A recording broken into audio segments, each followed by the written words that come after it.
Here's the answer key for the accumulation functions assignment. We're given this graph of g, and we're told that f is the integral from -3 to x of g of t dt. Let's scroll up here a little bit. Okay, so for starters, we have to find f of 1, f prime of 1, and f double prime of 1, or state that one of these values does not exist. Let's see where this goes.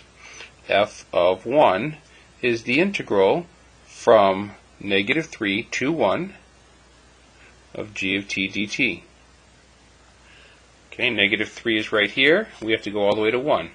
So we're looking for the area of that semicircle right there.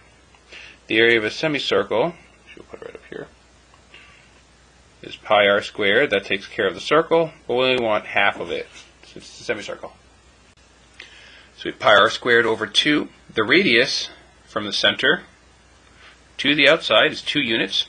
So our area is going to be 2 squared, which is 4, times pi over 2, or 2 pi. All right, so we have 2 pi. However, this region is below the x-axis, which means that it's actually -2 pi for our value for f of 1.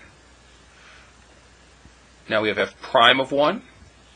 Well, we see the graph of g, but we know that this is actually the graph of f prime as well.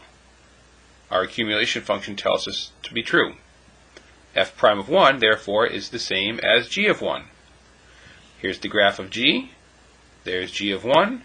The value of g at x equals 1 is 0. Now we need f double prime of 1.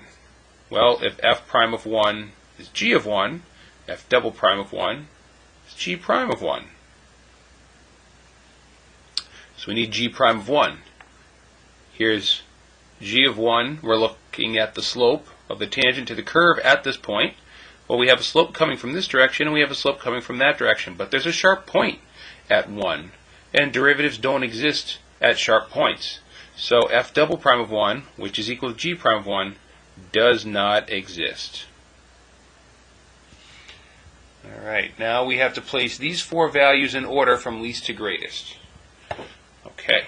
So first we have f of -5. So f of -5 is the integral. We're going to do the same thing that we did in part 1. We have -3 to -5 of g of t dt. This is backwards. The smaller number should be down below. So this is really equal to the opposite of the integral from -5 to -3 of g of t dt. Okay, so let's go up to our picture. We have another semicircle that encompasses the area from -5 to -3. Pi r squared over 2. This time, though, the radius is only 1 unit. So we're going to have 1 pi over 2. So down here, we have that pi over 2, but we also have our negative sign. So that is f of -5. It's equal to -pi over 2. Next up we have f of -3. This one's real easy. That's the integral from -3 to -3 of g of t dt. We've done problems like this before. The bounds do not change. The integral is equal to 0. Alright, now we have f of 2. F of 2 is the integral from -3 to 2 of g of t dt. Well, we already know, let's scroll up here, we already know from -3 to 1 is 2 pi.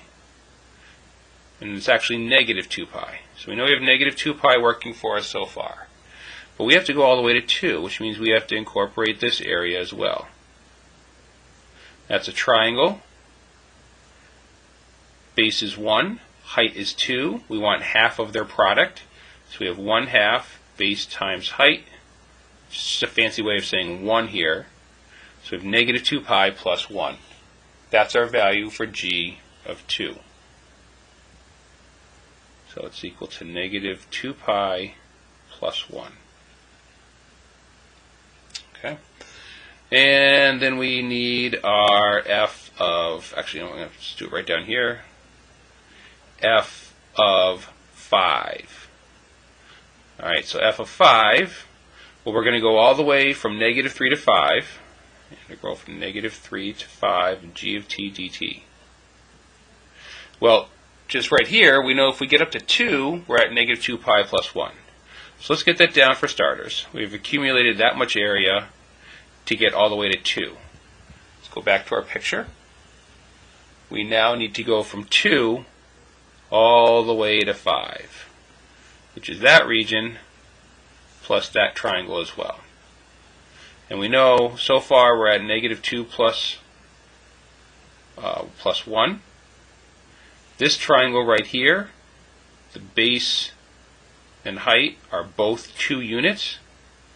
So we have 1/2 base of 2, height of 2. And again, we're focusing from that dividing line because we've already covered all the area before that. Then we have to subtract this little triangle right here. That's a base and height of 1. So we have 1/2 of 4, and we have 1/2 of 1. And we're going to add that to what we already accumulated. So let's go back up. So plus 2 minus 1/2. And yes, that can be simplified, but no, we don't have to. Okay. Now we have to put them in order from least to greatest. Alright, the smallest, negative 2 pi, that's like negative 6. Negative 6 plus 1 is negative 5. That is our smallest value. So f of 2 is first. That's going to be less than f of 5 is negative 6 plus 1 plus 2, so plus 3, and then minus 1/2. So it's like negative 6 plus 1 is negative 5, plus 2 is negative 3, minus 1/2 is like negative 3.5, which is bigger than negative 5-ish. So f of 5 is next. Pi over 2 is about 1.5. So that's next up because it's negative. So that's f of negative 5. And then our biggest value happened to be 0, which is f of negative 3. There's our 4 values in order from least to greatest.